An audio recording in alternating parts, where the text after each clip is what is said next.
Boa tarde, amigos. O nosso Jogo Aberto RS entrando no ar em terça-feira de Taça Libertadores da América para o Grêmio. E, é claro, ainda repercussões do título do primeiro turno gaúcho conquistado pelo Internacional.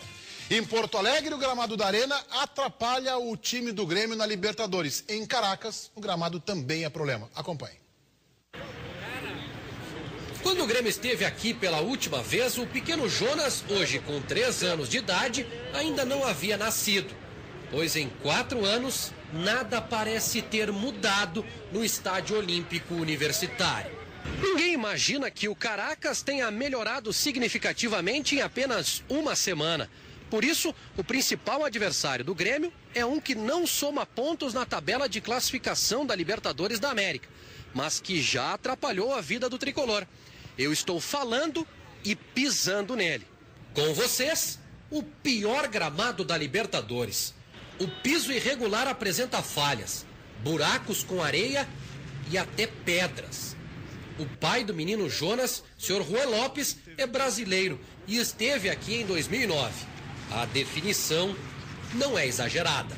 Eu lembro que em 2009, quando o Grêmio esteve aqui, era um pasto. E agora continua um pasto. Acho que nada mudou, né, Wagner? Vanderlei Luxemburgo sabe que jogar futebol aqui é impossível. Por isso, 2 jogadas foram trabalhadas. O contra-ataque com Vargas e o famoso balão para Barcos. O técnico quer que ocupemos a velocidade minha e de Barco em contragolpe e isso nos lo dijo. Se asegura a bola, vamos tratar de jogar, si no se puede, ver otro tipo de posibilidad de jogar. Nosso estilo es tratar de jogar bola, tratar bien a bola, mas se não se pode, tratar de ver outra possibilidade. A dupla Vargas e Barcos tem mostrado um entrosamento rápido e perfeito. É neles que Luxemburgo deposita a esperança de sair daqui com a classificação encaminhada. Cada jogo vamos melhorando, hicimos 2 jogos muito bons, mas tampouco é para dar volta à cabeça, né? Mas temos que seguir trabalhando, seguir melhorando muitas coisas. A verdade é que o fator conjunto apareceu rapidamente. Ao mesmo tempo que a torcida já pensa em título, os jogadores são mais contidos. Não, este está começando recém, falta muito, né? Pode sonhar seguramente, como todo, mas ainda falta muito e nossa equipe se está formando. É o pirata pés no chão, ainda que o chão por aqui não seja bom nem para caminhar sobre ele. Agora é duro, né? Os clubes investem, montam times, se preparam para uma competição de nível europeu. A Libertadores é a nossa Champions League, é a competição mais importante deste continente. Estou falando do México para baixo, pega um pedaço também da América do Norte. E aí vai jogar num potreiro. Aí é dureza, tio. Mas é dureza. Um jogador torcer o tornozelo e ficar 6 meses parado. Duvido que em algum campo, algum estágio da Champions League, com toda a neve que tem algo parecido. Tem algo próximo a isso. Mas a neve é uma condição climática. É que nem jogar com 45 graus. Aí. Não, mas e mesmo com isso, tu não tem gramado desse jeito. Mesmo com neve. Isso quer dizer que não tem vistoria. Exatamente, que a Conmebol tem que se impor. A Conmebol que adora botar um no bolso, adora, tem caixa registradora lá pra tudo. Pô, vem cá, usa esse dinheiro então para chamar o clube e dizer, nós vamos ajudar então a arrumar o gramado, porque não pode, ou então interdita. Este campo não pode sediar a Libertadores da América. É o que o Zac uma porcentagem.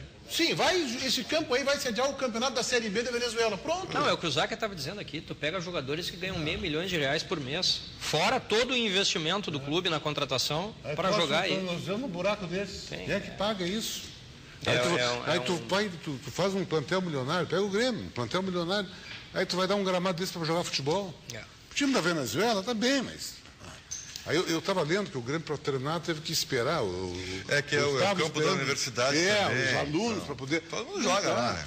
Agora vamos combinar, bater uma bolinha com lá. Tudo isso, né? Com tudo isso, o Grêmio segue completamente favorito, né? A gente viu o jogo da semana passada aqui, a diferença de qualidade técnica entre os 2 times é um abismo, né? Mal comparando, é o que houve domingo. O estado do gramado de Juí era terrível e prevaleceu a qualidade técnica do Inter, apesar do favoritismo do São Luís, já atribuído aqui no programa pelo Meneghetti, né? Apesar do favoritismo, o Inter foi lá e conseguiu... um jogo de iguais. O Paulo Porto acreditou na minha tese, ô Bruno. Esse é o negócio. Esse é o problema. Duas pessoas do Estado, tu e ele. Então, O Ribeiro. Eu comecei a me preocupar quando o Ribeiro veio a reboque da minha tese. Aí eu vi que eu estava abraçando a tese errada. A barca estava ruim. Então eu tenho convicção que o Grêmio ganha o jogo. A diferença técnica entre os dois é muito grande. E o gramado não apesar de ser... Vocês lembram da dificuldade que o Fluminense teve lá, né? Mas tu também não vai te esquecer que o Fluminense é um time que vem em queda. Ao contrário do Grêmio, que vem em ascensão. É diferente. O gramado assim, se fosse um gramado normal, o Grêmio ganhava ao natural de costas. Pela qualidade técnica, pela diferença da qualidade técnica. Agora, um gramado assim, ele dá uma certa nivelada. O jogador técnico, ele tem um prejuízo maior. Eu não conheço o time do Caracas para entrar nesse detalhe, mas me parece que não tem lá grandes jogadores técnicos. Então, fazer correria e um jogo mais rudimentar, esse campo facilita. Eu só vou divergir da tese do Baldasso. Ontem aqui, Belini, você não estava, mas o Baldasso disse que a diferença entre o Grêmio e o Caracas é a mesma de Inter e São Luís, que o jogo vai ser com a mesma intensidade de facilidade. Eu acho que não, porque se tratar de uma outra competição. E de um clube que já está ambientado em Libertadores da América. E com todo o respeito ao Baldasso, o Caracas, ele tem uma qualidade superior ao São Luís, na minha concepção de futebol. E o gramado acho que vai nivelar, concordo com o Záquia, mas continuo achando que não é um nivelamento. Para mim, o que vai estabelecer a diferença é que tu não vai ganhar de 4 como ganhou aqui na Arena.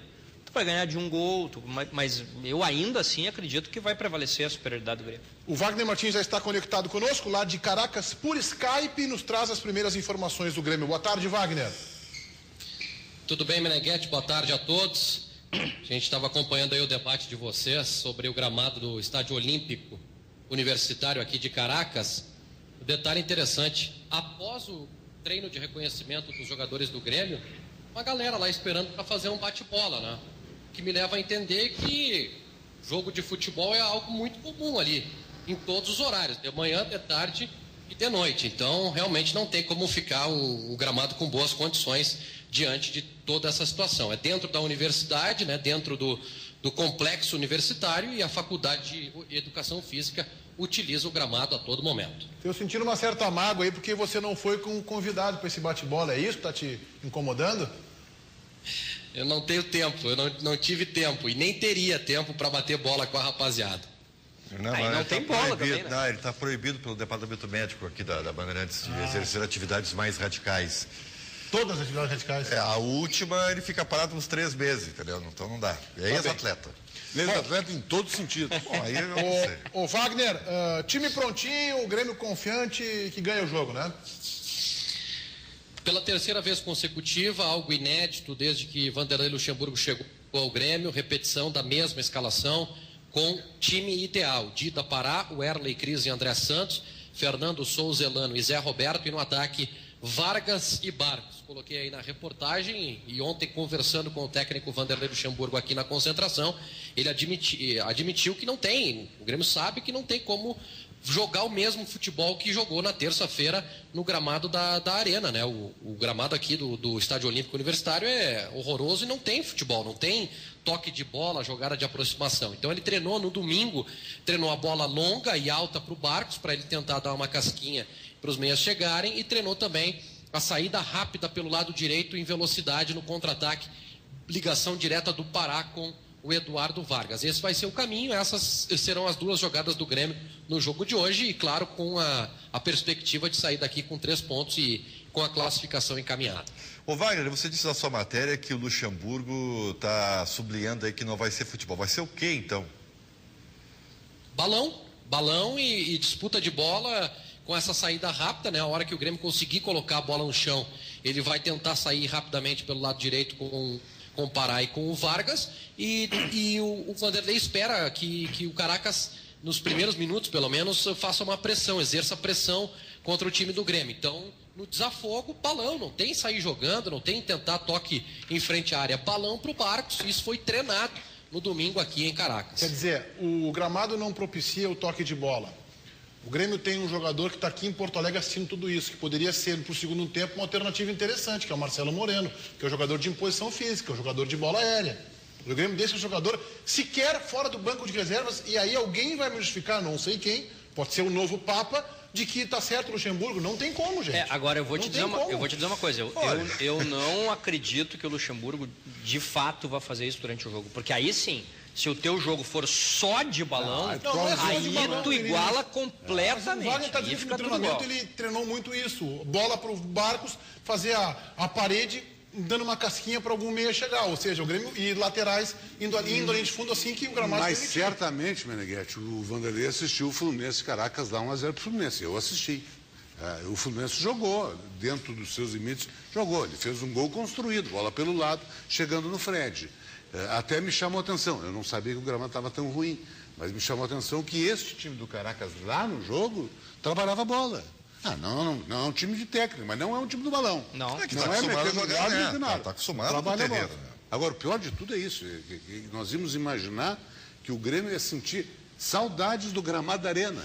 Não trouxe, maluco? É fantástico. É uma façanha desse estádio olímpico lá de Caracas. Agora, não tem como me mostrar que... Eu não consigo entender que o Moreno não pudesse ser uma alternativa no banco para esse jogo, pelo perfil do jogo que o Wagner está dizendo que deve. Quem é que foi? Foi o William José? William José. Tá, mas eu não sou o novo Papa, tá, mas sabe que será que... Dá para vender, hein? Tu tem uma carinha de preto como tu tá hoje, tem uma carinha... Bom, tu passa por Papa. Bom, o William José é mais trombador.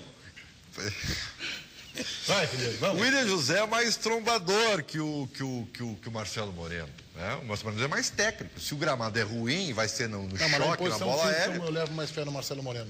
E tu gruda os dois. Seria uma substituição, que o Meneghetti chama a atenção, no decorrer da partida. Não é tu tirar o centroavante, tirar o Barcos e bota o... Não, encosta os dois. Se tu está com resultado negativo, está com alguma dificuldade, tu avança dois. É um jogador de qualidade dentro da área, de tamanho. Era uma alternativa boa. É um jogador que conhece a região, embora seja boliviano, mas já deve ter jogado ali eliminatórias, conhece o gramado, entendeu? Então, está ambientado, está mais ambientado. Então... Conhece a competição mais do que o outro. Né? Acho que é importante estar no banco de reservas. O Wagner, e do ponto de vista físico, o Grêmio sentiu algum desgaste de viagem ou o time está 100%? Porque o time do Caracas contra o Fluminense impôs um certo ritmo de velocidade. Não, me parece que sob o aspecto físico o Grêmio está bem, a viagem foi tranquila, eu vim junto com a delegação, o Grêmio fez uma escala em São Paulo, depois 6 horas de viagem aqui para Caracas, isso no sábado, né? No domingo pela manhã a rapaziada descansou, teve um treino leve à tarde, ontem mais um trabalho leve, então questão física não deve preocupar para esse jogo aqui contra a equipe do Caracas. O Wagner, você está há 3 dias aí, já nos repassou todo o ambiente da questão da morte do presidente Chaves. A previsão é de público bem pequeno no jogo, né? Sim, contra o Fluminense, aliás, o Caracas jogou apenas uma partida aqui, né? Em casa, na Libertadores da América. Depois saiu para jogar contra o Huachipato, ganhou, e saiu para jogar contra o Grêmio e perdeu. E nesse jogo, que foi a estreia do Fluminense e do Caracas na Libertadores da América, o público foi inferior a 5.000 torcedores. Todo o contexto histórico, né, da morte de Hugo Chávez inserido também, não deve ter grande influência assim no jogo de hoje, mas o público não deve passar realmente de 5.000 torcedores. Passou a existir o jogo na mídia? Muito pouco, Meneghetti. Nos principais jornais, quase que nada. Eu acho que fecharam as redações de esportes, né, dos jornais aqui, e botaram a rapaziada para trabalhar com política, né, para acompanhar esse evento histórico que está acontecendo aqui, que é o enterro, o velório de Hugo Chávez. Depois ele será embalsamado, né? Aliás, mais um dia, né? Ele poderá ser visto pelos venezuelanos na academia militar. Então, mais um dia que ele ficará lá fazendo parte deste evento que está acontecendo aqui em Caracas e realmente na mídia aqui o jogo tem pouquíssimo espaço. Muito bem, Wagner Martins, obrigado pela sua participação conosco e bom trabalho hoje à noite aí acompanhando o Caracas e Grêmio. Grande abraço. E uma informação importante, não será necessário viajar mais para aparecer no Jogo Aberto RS. Parece que a partir da próxima semana estarei saindo da geladeira. Tá bem. Um abraço, Vaguinha. Abraço. Depois de uma longa geladeira, né? Uma longa geladeira. Injusta. Eu acho que sim, acho que sim. Ô, Berini, eu tô achando que o Grêmio ganha o jogo, apesar dessa questão do gramado. O que eu Tem mais disse. bola, não pra 3, 4-0, mas ganha o jogo. É o que eu disse, eu tenho convicção disso. O Grêmio é muito superior, mostrou isso na terça-feira. O gramado tende a nivelar, mas não é um nivelamento suficiente para impedir que o Grêmio ganhe o jogo. 1-1. O que significa que o Grêmio ganha o jogo. Esse time do Caracas. O Paulo Pires tem a tabela aí, Paulinho? Tem a tabela ou não? Sim, não tem. Ele jogou Se o contra Ribeiro o Fluminense. botou em 1-1, Jogou o Fluminense perdeu em o Fluminense casa, em perdeu casa. de 1-0, aí foi pro Chile, ganhou de 3-1 e veio, tomou 4 do Grêmio. É um eletrocardiograma que ganhou Ele o jogo. joga contra o teoricamente Grêmio. desesperado. O jogo decisivo dele é hoje. O jogo verdade. decisivo. Eu também acho. Porque se ele pontua, ele decide. Não, esse time tá na obrigação de ganhar o jogo, né? Mas do Grêmio? A obrigação do Caracas é ganhar para poder estar vivo, né? Mas vamos combinar, essa frase não é minha, e a gente fala isso aqui toda hora. Vai perder motivado. Como o São Luís perdeu motivado. Motivação é ótimo, mas o Caracas chega uma hora empatando que... tá fora. Se ele ganha, ele vai a 6 pontos. Ele vai a 4 pontos em 12 disputados. Vai 4 e pode E chegar. tem mais 2, tem mais 2 jogos. Com 10 ele classifica. Ganhar do Fluminense no Rio de Janeiro. Não, ele pode chegar a 7, mas o Fluminense que pode ser a grande decepção daqui a pouco. O Fluminense está num risco aí, que talvez a partida decisiva do Fluminense seja hoje. Mas por que eu não tô bola de cristal nem nada. Por que eu estou falando em 1-1? Porque eu acho que vai ser um jogo difícil para o Grêmio, pelas condições do gramado, pela adaptação do Caracas ao campo de jogo, e também porque esse grupo está se mostrando assim. Aliás, a Libertadores está se mostrando assim um pouco. Os times de sem fora regularidade. O Boca Juniors. Tá aí a tabela do grupo, ó. O time do Meneghete, o Boca Juniors aí só perde dentro de Cara, casa. eu sou estudante de La Plata, cara. Não, eu mas sou Pincha Rata em Buenos Aires. Pincha Rata. Pincha Rata, eu não sou Boca Juniors. Qual é a diferença do Estudiantes pro Boca? As O cores. Estudiantes é vermelho e o Boca azul. Não tinha Segundo o reparado. uniforme dos estudantes é azul, viu? Ali, ó, o Fluminense está na frente do Grêmio por 1 ponto, mas tem um jogo a mais. Então, o Grêmio hoje ganhando, virtualmente classificado. O não Grêmio ganha e matematicamente. classifica hoje. Tu vê, ele vai a Virtualmente 9, 2 pontos a mais do que o segundo com o jogo. Mas O Ribeiro, mesmo número de jogos. vamos fazer a avaliação do Grêmio nessa leitura que tu fizeste de inconstância. O Grêmio vive um momento hoje onde ele conseguiu, em 2 jogos seguidos, repetir um ótimo futebol. Então, Hoje talvez seja a prova dos 9. talvez. Um campo ruim, a terceira, fora de casa, como um time pequeno. É isso aí. Agora, uma vitória do Caracas embola o grupo. Faz o Caracas chegar a 6 pontos, Ali, ó. empatar com o Grêmio. Aí fica complicado a coisa. Embolou para complicado para todo mundo, não é só complicado para pra todo mundo. Claro. Pra todo mundo. O empate eu acho que mata o Caracas, Zac. Eu acho que Não, o empate mata, classifica o Grêmio. e vai deixar fazer o Grêmio decidir aqui com O Grêmio vai Fluminense. disputar aqui Mas o primeiro aí que lugar. tá. Aí que tá. Não se esqueça que o Grêmio vai jogar a última partida com o Huachipato lá em Huachipato. Não, mas se o Grêmio lá. fizer a lição de casa, quer ganhar do Fluminense. Mas aí empata, já fica duro o jogo. Aí futebol, já fica- futebol tem essa vantagem, tem 3 alternativas. Logo depois do nosso jogo aberto, tem o Brasil Urgente em sua primeira edição com o Paulo Bogado, que nos traz os destaques agora. Boa tarde, Bogado. Boa tarde, Meneghete. Boa tarde a todos. Olha, uma jovem faleceu ontem no bairro Santana, vítima de um assalto. Ela saía, chegava com o namorado em casa, foram rendidos, o bandido atirou, acertou o namorado no ombro, a bala passou e pegou no pescoço da jovem. Os detalhes, Meneghete, daqui a pouquinho aí coladinho no jogo aberto. Tá muito violento. Eu tenho dificuldade para seguir o programa, eu confesso a vocês que seguir o programa... Tu não vê a brigada militar, ela está sucateada. Esses soldados da brigada fazem um esforço extraordinário, mas estão sem condições, tu não vê brigadiano na rua. Tu conversa com as pessoas, todo mundo foi assaltado, todo mundo é assaltado, e cada vez mais nos está passando uma insegurança. Algo tem que ser efetivamente feito. Eles entraram dentro de um shopping, domingo eles entraram dentro de um shopping center, e não é assim no térreo, é 3º ou 4º andar do shopping center. Seis armados. Vão assaltar um casal de namorados, mata uma menina, e ninguém sabe nada, ninguém acontece nada. Tu não vê um brigadiano, tu não vê uma caminhonete da polícia, não vê nada. E a gente que anda pelo Brasil, as outras cidades não são assim. Eu estive em Belo Horizonte semana passada, em todas as esquinas tem caminhonete da brigada, da polícia militar. Isso lhe passa uma sensação de segurança para coisa. E aqui não. É difícil, eu tenho dificuldade, confesso isso com o telespectador. Para seguir o programa, a gente sabe da notícia, mas quando o Bogado vem aqui e nos traz a notícia, assim, a gente já está acompanhando a notícia, mas começa fica mais próximo da gente. Mas vamos lá, Chico Garcia, essa encrenca do Grêmio aí com a Arena e Estádio Olímpico. Pois é, Meneghete, o que era uma especulação, uma ideia, está virando uma informação e pública. O Grêmio sim tem interesse em comprar a arena da OAS. E não apenas o interesse, como admitido publicamente. O Grêmio ganhou na Mega Sena 3, 4 vezes, juntou dinheiro, só pode ser isso. A gente apurou... Mega da virada. A gente apurou algumas informações de como isso poderia ser feito. O presidente Fábio Koff ainda não se manifestou a respeito, e a Rádio Bandeirantes entrevistou hoje pela manhã o Adalberto Praz, que é um dos vices e presidente do Conselho de Administração. Ele disse que isso não está em pauta, embora admitisse a possibilidade de que isso aconteça. O que o Grêmio poderia fazer? Tem uma dívida, um financiamento, porque tem dinheiro público na arena, com o BNDES de 260 milhões de reais. O Grêmio assumiria esse financiamento. Entregaria a área do Olímpico, que gira em torno de 100 milhões. E eu tenho que entregar igual, né? Perfeito. Mas deixa eu entender, então, o Homerinho nos ajuda. Essa área já não está entregue. Não, é isso que eu ia dizer. Eu estava comentando com o Baldasso fora do ar. Isso certamente vai ter que ser muito bem explicado. Porque a negociação que eu conheço é a seguinte: o Grêmio não colocou R$1 na construção da arena. E não colocou R$1 porque, em troca da construção da arena, ele deu o Olímpico. Portanto, o Olímpico tem a ver com a construção. É assunto resolvido. O Grêmio pretende comprar agora, se é que pretende, e seria, acho que para o Grêmio um ótimo negócio, dependendo das condições, o percentual de crédito que a OAS tem durante 20 anos. Quer dizer, sobre as receitas, a OAS tem 35%.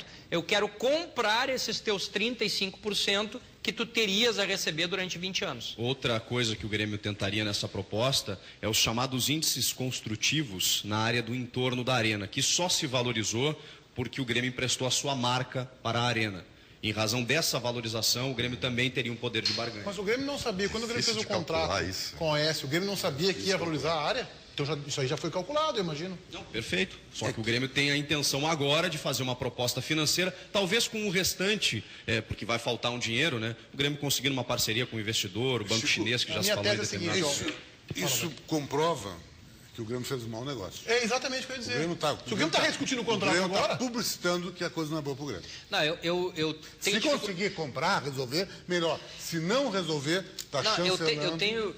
Eu tenho dificuldade em fazer essa avaliação. A princípio, o negócio era um negócio muito bom.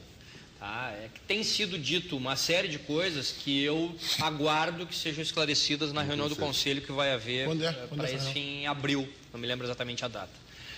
O que eu acho, isso sim, é que pode estar se estabelecendo um relacionamento muito ruim já desde o início com o teu parceiro. E aí tu sabe que tu vai ter que conviver com esse parceiro durante 20 anos e eu já sei que eu estou começando mal e eu não vou me endireitar com ele. Bom, aí eu quero tentar achar uma alternativa para me livrar dele de uma maneira que ele concorde e que a coisa fique boa. É mais para essa leitura que eu faço. Não, peraí um pouquinho. Salvo se houver outras coisas... que a gente desconhece por enquanto. Para haver uma negociação, porque tem no contrato uma cláusula 7.41 do contrato que prevê isso, não precisa nada. Porque se há o interesse das duas partes em negociar, a possibilidade, no contrato não mas a OAS tem interesse em negociar ou não se manifestou ainda? Ainda não se manifestou. Não se manifestou e não está falando, né? E para deixar claro, não falar. Para deixar claro, pela sua assessoria de imprensa. O Adalberto Praz, que falou hoje, ele se mostrou até contrariado com relação a essa ideia. Essa é uma ideia do presidente Fábio Koff. Fábio Koff tem essa ideia como projeto de comprar a arena. Mas será que ele quer comprar mesmo ou será que ele só quer escancarar que o contrato foi mal feito pela gestão anterior? É uma pergunta pertinente. Será que ele quer comprar mesmo e acha que tem condições? É viável? Está me dizendo que ele é favorável. O integrante do Conselho de Administração, do Alberto Praz, é contrário à ideia. Sim. Tá, eu só preciso fazer uma referência. O contrato foi aprovado pelo Conselho Deliberativo do Grêmio, como um todo. Então, o contrato... ele não é da gestão. O contrato foi aprovado dentro do Conselho. Volto a dizer, tem saído N boatos de que existiriam outros depois assinados e esses outros não teriam passado dentro do Conselho. Aditivos. Bom, isso eu desconheço e por isso disse, eu não vou ficar falando em cima de hipótese, eu quero ouvir o que vai ser dito na reunião do Conselho. Agora, o contrato mãe... ele foi aprovado dentro do Conselho Deliberativo. Eu acho a hora do Grêmio convocar uma entrevista coletiva e esclarecer tudo. A atual direção e esclarecer isso aí tudo. E a OAS também tem que se manifestar. Chega do silêncio.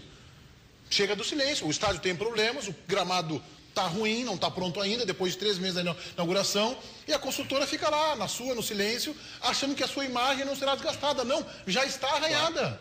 A imagem do Oeste já é uma imagem arranhada. Não, e Meneghetti, eu vou bater aqui, e eu não tenho dúvida que o presidente Fábio Koff está fazendo essa consideração. O Grêmio não pode entregar o Olímpico sem realmente receber 100%, porque a barganha do Grêmio é o Olímpico. Depois que entregar o Olímpico... O Grêmio cometeu um erro.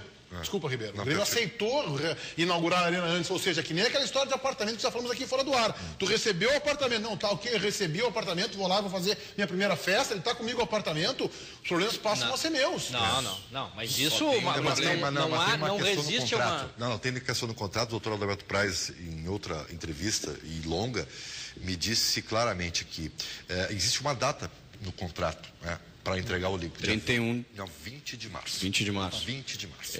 Só que tem um problema aí. Mas só que, segundo o contrato, o Grêmio só entrega o Olímpico se receber a arena pronta. É isso. Como a arena não está pronta, o Grêmio não se vê obrigado a entregar nessa data. Eu concordo plenamente. Não está pronto, o que inaugurou então?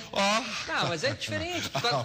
Tá te resumindo a questão do gramado. Mas a OAS tem obrigação de fazer as instalações todas. O Grêmio não conseguiu levar o quadro social para lá até hoje. As pessoas lá atendem em containers. Tem o prédio administrativo. Não tem o prédio administrativo pronto, que não pôde ir para lá. Não tem o CT também? Não, mas o CT não está no contrato. Se o Grêmio entregar o Olímpico, vai entrar lá onde? Exatamente, também tem isso, mas não está no contrato. Essa não, Ribeiro. O CT não está no contrato. O Grêmio entrega o Olímpico dia 20, daqui uma semana, dia 20. E aí eu vou treinar onde? O Grêmio vai treinar na Beira-Rio. Mas não está que não está pronto também. Não está nesse contrato. O Grêmio daria 5 milhões de reais e a OAS construiria. Pois é, a construção é da OAS. Perfeito, mas não está nesse contrato. Que ficaria pronto pelo mês de abril, entre abril e maio. Só que tem um probleminha nessa questão da entrega do Olímpico. O contrato, apesar de prever isso, de que o Grêmio só entrega o Olímpico quando a arena ficar pronta, prevê uma multa pesada por cada dia de atraso em que o Grêmio não entregar o estádio Olímpico. Mas a multa se tu não entregares imotivadamente. Claro. Se tu tiveres motivo para não entregar, porque o outro também não cumpriu a parte dele, eu não corro na multa. Olha, aí eu vou fazer essa briga judicial. Claro, agora, se o Grêmio entregar, ele está calado. Existem casamentos que não dão certo, sabe disso, né? Agora, esse casamento aí está começando tão ruim que eu vou dizer. Foi um namorinho bom, né? Foi um namoro redondo. Não, namoro redondo. Relações, Grêmio. Deu a bimbada e já deu. Qual é o próximo passo, Chico Garcia? O Grêmio deve se manifestar. Quem vai casar daqui a mês e meio, 2 meses. Falta pouco. Arredonda antes. O Grêmio deve se manifestar, mas não tem uma previsão, né, Meneghetti? O presidente Fábio Koff ainda não falou a respeito, nós estamos na espera. O Grêmio tem jogo sábado pelo Campeonato Gaúcho, né, Taça Farroupilha, e o Grêmio também não anunciou se vai jogar na Arena ou no Olímpico. Também tem essa dúvida. Cara, mas é um mico a cada jogo do Grêmio, vai jogar na Arena ou no Olímpico? Eu li hoje que seria no Olímpico, não? Não, é que a federação prevê o Olímpico, só que o site da federação também prevê jogos do Inter no Beira-Rio, então não dá para levar em conta. É mesmo? Tu imagina? O site da federação foi internacional no Beira-Rio, não consegue entrar, não tem grama. É que o Grêmio está bem na Libertadores, entende? Porque se não tivesse, não tem ia ser esse assunto ia dominar. Muito bem. Vamos ao intervalo em seguida, mais jogo aberto aqui na Band. Até já.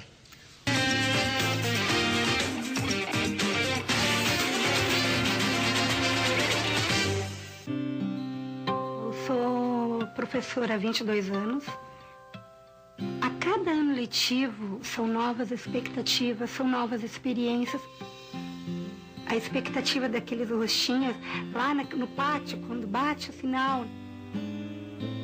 Quando a criança se dá conta que ela conseguiu ler, gente do céu, aquele olho brilha. Ser professor é instrumentalizar seu aluno para a vida. O governo do estado valoriza a educação, garantiu o maior aumento real da história. Nenhum professor recebe menos do que o piso nacional.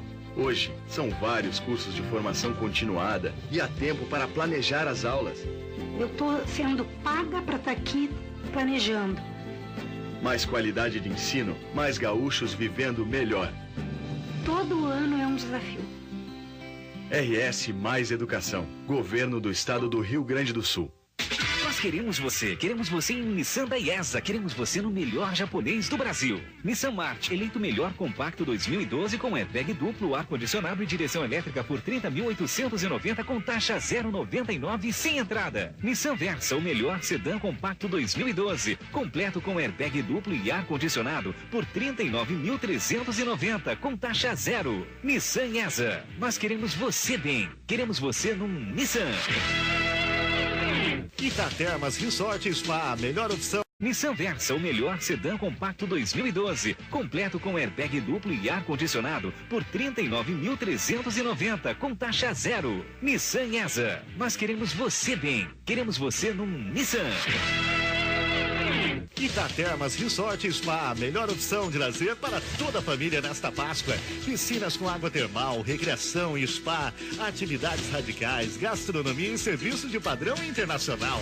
Tudo em meio a uma natureza exuberante. Consulte promoção para pacote de Páscoa, de 28 a 31 de março. Venha curtir o feriadão numa programação especial para toda a família. Venha se encantar com as belezas naturais de Itá e aproveite o aconchego do Itatermas Resort e Spa.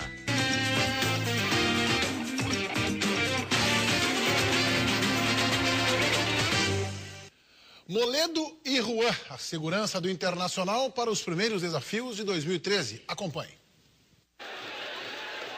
Passar por Rodrigo Moledo tá difícil, tá quase impossível para os atacantes adversários. O vigor físico do zagueiro tem impressionado. O bote é quase sempre certo. Parece que ele joga com um reloginho, porque o tempo de bola tá praticamente perfeito. O crescimento de Moledo nesse início de temporada rendeu a ele um elogio e tanto de Dunga. O Moledo é um jogador de nível de seleção, pelo que vem crescendo muito, né? Esse elogio, vindo de quem conhece muito bem a seleção brasileira, vale demais. Aliás, Dunga encontrou no Inter um jogador que esteve com ele durante todo o tempo vestindo a amarelinha. Juan era o zagueiro convocado naquela época e por um desses acasos do futebol, os dois se reencontraram agora. Parece que era o que precisava para Juan crescer, tirar qualquer suspeita em relação ao seu futebol ou à forma física. O Juan era uma questão de confiança, fez uma pré-temporada excelente, não queria ficar fora de nenhum treino, né? No nosso modo de ver, depois analisando, a gente tinha que ter poupado ele um pouco. E aí teve uma pequena dor muscular, contratura, continuamos trabalhando a parte com ele e aos poucos fomos passando a confiança, porque jogar, não precisa dizer a qualidade do Juan, jogador de um potencial extraordinário. Na final da Taça Piratini, por exemplo, um campo muito pesado, o zagueirão jogou com a mesma elegância que ficou conhecida no mundo. A elegância com que ele joga é uma coisa fantástica e a gente recuperou, deu a confiança para ele, assim como a gente tem feito com os demais também, dá tranquilidade para o jogador entrar no momento que se sentir bem. O crescimento apareceu nas últimas rodadas, nas decisivas. Desde as quartas de final da Taça Piratini, a dupla sofreu um golzinho só e foi de pênalti contra o Grêmio. Um zagueiro que representou o Brasil por quase uma década, ao lado de outro que recebe o elogio de ter um nível de seleção. É a receita de Dunga para ter uma defesa tão sólida assim. O detalhe é o seguinte, esses mesmos zagueiros estavam à disposição do Internacional, do Dorival, do Fernandão no ano passado, mas não tinham esse rendimento. Tenho que fazer ressalva que o Juan, quando é que chegou o Juan? Meio do ano. Metade do ano, então estava chegando e tal, mas não é Chegou e se machucou também, chegou... Estava meio desarrumada a casa, tá claro isso, o Dunga conseguiu arrumar a casa. E acho que o sistema defensivo do Internacional não se resume a esses dois jogadores. Acho que a volância também está tendo uma contribuição fundamental, às vezes até funcionando como terceiro zagueiro. Sabe? Não, e se tu pegasse no ano passado, os laterais, tanto o Kleber de um lado como o Ney no outro, e o Ney pegava e ia, né? Quer dizer, aí tu obrigava o teu zagueiro, por mais veloz, e ele é, o Moledo, mas tinha que sair lá, cobrir o lateral lá fora. Mudou tudo, é time arrumado. Eu e o Homerinho falávamos aqui, o time do Internacional, não está se dizendo se é um grande ou não, mas é um time arrumado, é um time ajeitado, cada um sabe a sua função. Eu particularmente entendo que o Moledo, e defendo isso há muito tempo, isso é jogador a nível de seleção brasileira, vai terminar mais tempo, menos tempo na seleção brasileira, jogador com força, com velocidade, com técnica, com tamanho, com imposição física, tem todas as características que um grande zagueiro tem que ter. E o Juan, bom, com pré-temporada, num time arrumado, com um treinador orientando, é um jogador que tem qualidade. Então cresce. Bom, a amostragem é pequena, os adversários não são de ponta. Tudo isso é verdade. Mas não tem a menor dúvida que é uma zaga muito bem afinada, muito bem entendida, Moledo e Juan. Záquia, eu queria aproveitar, como eu não vim ao programa ontem, queria dar os parabéns ao Inter pela conquista. Incontestável no jogo, né? Eu achava que seria um jogo duro, difícil. até porque não tinha visto, salvo contra o Pelotas, o Inter fazer uma partida diferenciada, e fez no jogo decisivo, jogou infinitamente melhor, mostrou a diferença, o abismo de qualidade que existe entre a dupla Grenal e os times do interior hoje, tomou conta da partida, está de parabéns. E eu queria mandar um abraço especial para o meu querido amigo Marcelo Medeiros, que é um cara muito correto, um cara muito sério, e é sempre bom iniciar um trabalho como ele saindo vencedor. E o time do Inter é um time organizado dentro de campo. Isso a gente vê o dedo do treinador, isso é inegável. Se as coisas vão dar certo depois, se vão se encaminhar, a gente não sabe. Mas é um time que tem dedo de treinador. Tu olha assim, tu vê, é um time arrumado. É verdade. Cada um sabe a sua função. A exigência é pequena, a amostragem, como você falou, e a exigência também. Mas é o que ele tem para disputar, né? Claro. Não, é a referência. Ele ganhou, né? Claro. E ganhou com autoridade, diga-se de passagem, né? Que a gente não pode esquecer que o Dunga está executando aquilo que todos nós, né, estávamos projetando que ele poderia fazer. Agora, é importante a lembrança do Melo, do Marcelo Medeiros. Está fazendo o que tem que ser feito. E pouco aparece, né? Pouco aparece, pouca fala, e as coisas estão andando sem crise. É isso aí. Ele pouco aparece na mídia, isso é impressionante, né? Aparece na hora certa, na hora que tem que aparecer e falar o que tem que ser falado. Internamente está trabalhando. Tem pedigree, né? Tem origem. Né? Filho do ex-presidente Gilberto Medeiros. Sobrinho do ex-presidente Marcelo Feijó Medeiros. Neto do Paulo Feijó. Vamos lá. Tem origem por demais para ser um grande dirigente. Muito bem, nós vamos ao intervalo. Em seguida a gente vai falar um pouco mais de Internacional e também de Grêmio na Libertadores. Até já.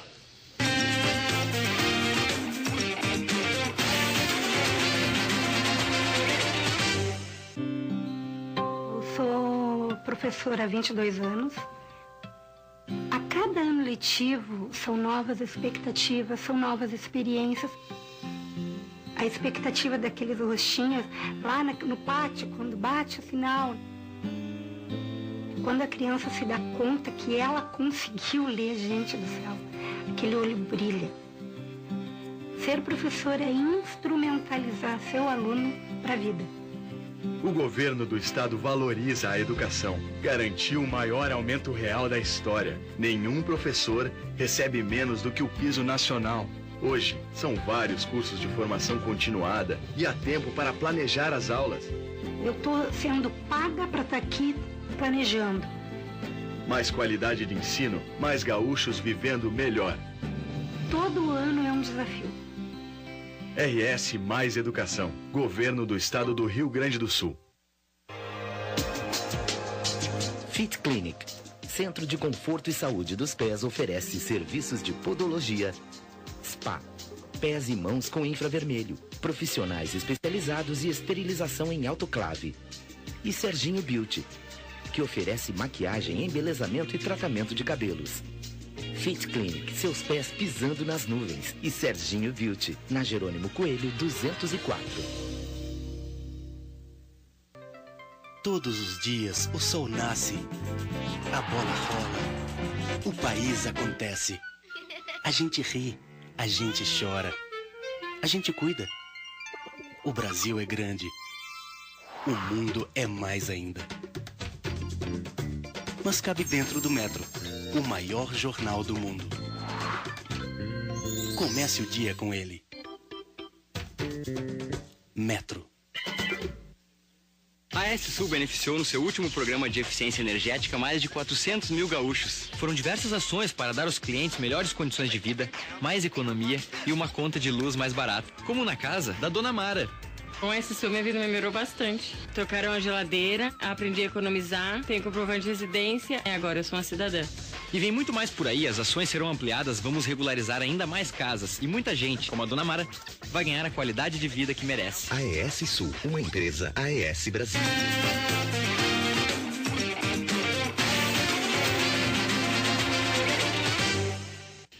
O presidente do Conselho do Inter está definido, Chico Garcia. É o ex-deputado Ibsen Pinheiro. Com chapa única, né? Foi na reunião de ontem do Conselho Deliberativo do Inter, aclamado presidente do Conselho Deliberativo. Como já era esperado, né? Não houve um clima de maior simplicidade, os políticos, né? Na corrente política contrária à reclamação de Ipsen não comparecer, como por exemplo o doutor Luiz César Souza. Muito bem. O deputado Ibsen Pinheiro, ele se manifestou ontem falando sobre essa questão do Senado, né? Que estão dizendo aí, há uma corrente que diz que ele está querendo ganhar visibilidade para concorrer ao Senado. Vamos acompanhar o que disse o ex-deputado federal Ibsen Pinheiro. Muito obrigado. Não seremos unânimes, porque esta não é a casa da concordância, nem a da divergência, é a casa da convivência, onde a civilidade, se não for possível, a fraternidade. Eu acho que essa declaração do agora presidente do Conselho do Inter, Ibsen Pinheiro, ela só reforça aquilo que a gente tem dito aqui, que ele tem plenas condições para presidir o cargo que quiser num clube da grandeza internacional. Tem tamanho para presidir o clube. Não estou dizendo que ele tem que ser o presidente, não é isso. Estou dizendo só que ele tem tamanho para presidir o clube, assim como tem Vitório Pífero, Giovanni Luiz, Fernando Carvalho. Tem tamanho e história dentro do clube. Tamanho, história do clube e competência. A questão do Senado é o seguinte: o próprio Ibsen Pinheiro, em entrevista, até vou dar o crédito aqui à jornalista Paula Coutinho, do Jornal do Comércio, quando foi questionado a respeito das eleições para o Senado, já que o senador Pedro Simon, né, está encerrando seu mandato agora em 2014 e iria ou não para uma nova candidatura. Se Pedro Simon não for candidato, ele, Ibsen Pinheiro, colocaria o seu nome para o partido. Perfeito? Se Pedro Simon for, ele está fora. Né? Agora, se não for, ele colocaria o seu nome no partido. E aí veio a questão: poderia conciliar, né, ser presidente do Conselho Deliberativo do Internacional e ser candidato ao Senado. E ele disse que ele não serve a dois senhores, né? Então, mas como ele acredita que Pedro Simon vai ser candidato, então essa questão se anula. Mas ficou essa brecha. Por que não seria compatível? Não haveria dificuldade. Isso é a opinião do... A gente vai morar em Brasília, vai passar lá... Mas o Conselho, Belinho? Não, mas de qualquer maneira. Eu não sei como é que é no Internacional, mas no Grêmio, por exemplo, o presidente Regis é uma figura extremamente atuante e participativa junto a todas as direções do clube. Também junto até ontem, o seu presidente era deputado simultaneamente. Não, mas morando em Porto Alegre. Eu estou falando que vai morar em Brasília, né? Tu mora em Porto Alegre, mas deputado, e fui aqui deputado há 8 anos. Tu anda pelo Estado com uma frequência bárbara. E o Odoni era um que tinha relações políticas na fronteira, na sua região de São Borja. Foi presidir o clube, né? Não, mas ele, justiça seja feita nesse ponto, ele pouco viajava. Não, mas viajava. Muito pouco viajava. Tarefa de parlamentar. Não, mas tudo bem, mas é diferente tu morar em Brasília, né? Não, eu acho que realmente é delicado. Senadores moram em Brasília terça, quarta e quinta, mas o Ibsen já deixou claro. Ele já definiu a questão. É isso. Vamos acompanhar então um pouco mais da entrevista de ontem do agora presidente do Conselho do Inter, Ibsen Pinheiro. Vamos acompanhar. Eu nunca servi a dois senhores.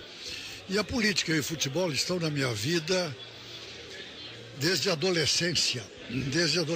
O futebol talvez na meninice e a política na adolescência. Mas esses dois senhores são muito exigentes. Quando eu servia um, o outro eu ficava espécie de marca-passo. Se eu estou no mandato parlamentar, é claro que a minha condição de colorado se reduz à do torcedor. E se eu tenho uma gestão dentro do Internacional, a minha ação política se reduz ao eleitor, a uma reunião eventual, claro, fica stand-by. Nunca servi aos dois senhores. Quanto ao Senado, estou convencido que o senador Pedro Simon resolverá esse problema. Ele é candidato. Bom, deixou claro a posição dele aí. E o Simon é candidatíssimo. Está em boas mãos o Conselho do Inter, Zac? Melhores mãos impossível. Nesse momento, acho que é a figura que tem a capacidade, quem sabe, aí, de construir uma união, e esse é o objetivo essa é a sinalização do Giovanni, de uma união política, do entendimento. É um ano difícil que o clube tem, por estar na construção do estádio, por jogar um ano todo fora de Porto Alegre, e isso afeta a relação do sócio com o clube, e também o entendimento político. E o reflexo de uma eleição, agora, que elegeu majoritariamente o Conselho de oposição. Então, é importante que tenha essa figura que tenha a capacidade do entendimento. E o Ibsen, é a sua história, a sua experiência, a sua competência, a capacidade. Acho que o Conselho está muito bem inserido. Há alguma possibilidade, você conhece do ex-deputado Ibsen Pinheiro, dele ser o candidato à presidência do clube? A curto prazo ou não? Não, eu acho que o perfil e o objetivo... Isso alguns anos atrás, né? Mas eu acho que o objetivo do Ibsen é esse. Eu acho que o Ibsen aí no Conselho o Ipsen gosta de futebol. Né? O Ipsen gosta de futebol. Se disser o Ipsen, você vai ter que pagar conta, administrar despesa, de dificuldades financeiras. Acho que não teria o prazer que ele tem quando trata do futebol. E o conselho acima disso tudo, é o órgão consultivo, é o órgão que agrega todas as correntes do clube, todas as lideranças do clube, e presidido por alguém que já presidiu o Congresso, sem dúvida alguma que para o clube dá facilitado. Eu me estranhei a posição, a gente falava aqui fora do ar, né? Do diretor de futebol Luiz César Sotimora, pela posição que ele teve tão forte, não quero colocar no meu currículo apoio ao deputado Ipsen Pinheiro. Foi isso que ele colocou quase que literalmente. Ipsen Pinheiro foi aclamado, como queria o presidente Giovanni Luigi, e ele continua no cargo. É estranho, né? O normal, o esperado. Bom, então será aclamado? Bom, então se retira do cargo e deixa só um diretor que estará o Marcelo Medeiros. É que tá posto, né, que está sendo separado essa questão. Até o presidente do Luigi se sublinha isso, está separado. Uma coisa é uma coisa, outra coisa. O Luigi foi inteligente, não quis alimentar uma crise, né? Claro. O Astral estava bem, decidindo uma competição, ganhando a competição, e alguém que está fora um mês de Porto Alegre chega, faz uma crise na véspera da decisão. Até o próprio Luiz César foi inteligente, nem foi para Ijuí, porque sabia que lá ia ser questionado sobre essa posição e talvez alimentasse mais essa possibilidade da crise. Então, acho que agiu de uma maneira inteligente, tanto o Luiz César em não ir e o Luigi em sepultar essa possibilidade. Mas, evidentemente, que ficou uma posição antagônica àquilo que tu escreveu no Twitter e continua lá na direção. Presidente do Inter, Giovanni Luigi, falando sobre a posse de Ipsen Pinheiro e sobre as divergências no clube. Acompanhe. O doutor Ipsen Pinheiro tem uma capacidade ímpar que demonstrou em toda a sua vida pública. Eu tenho certeza que ele presidindo o Conselho e todo o Conselho do Internacional será importantíssimo para que a gente possa termos unidos a questão da possibilidade de alavancarmos questões fundamentais para o futuro do Internacional. Presidente, como trabalhar essas divergências políticas que existem? Porque elas existem, né? O doutor Luiz César Sotimora já manifestou que não é favorável ao doutor Ipsen Pinheiro como presidente do Conselho Deliberativo. Como o senhor vai trabalhar essa situação dentro do clube? Não, eu vejo com tranquilidade, mesmo numa família sempre existem pessoas que pensam diferente. Nós somos uma grande família com 350 conselheiros. É natural que existam pessoas que pensam diferente.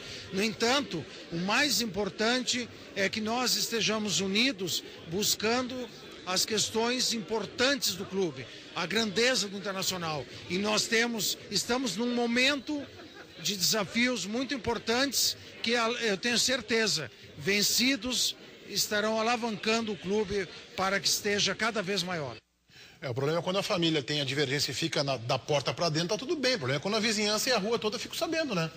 E o que fez Luiz César Sotimora foi isso aí. Ele verbalizou e colocou no Twitter para todo mundo ver e saber que ele é contra uma decisão do presidente de tentar, inclusive, fazer uma coalizão, fazer um movimento de minimizar a divergência de forma inteligente e hábil. Fez o presidente Giovanni Luigi. E aí o seu diretor de futebol, cargo de confiança, verbaliza para todo mundo através de uma micro-rede social, que foi o Twitter. Esse aqui é o problema. E cria, e não há dúvida que criou um certo mal-estar, né? Péssimo. Situação de desconforto total. Muito bem, vamos para o nosso gol do dia. O último confronto entre Grêmio e Caracas, disputado na capital venezuelana, terminou empatado.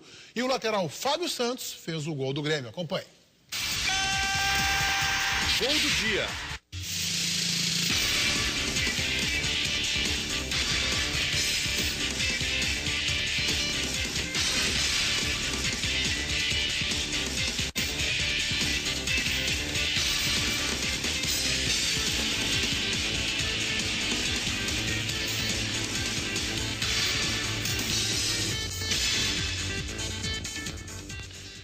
Eu não acho o Caracas morto no grupo ainda. Eu acho que define a classificação hoje. Agora, em relação a essa partida aí que a gente viu, de 2009, né? 2009. O time do Grêmio melhorou e o time do Caracas, eu acho, na minha avaliação, por apenas 2 jogos, piorou o time do Caracas. Então a diferença aumentou. O gramado também piorou, pelo que eu vi. É outro time do Caracas e é um time do Grêmio bem mais qualificado. Eu prevejo dificuldade. Tomara que eu erre como eu errei no jogo do Internacional, tá?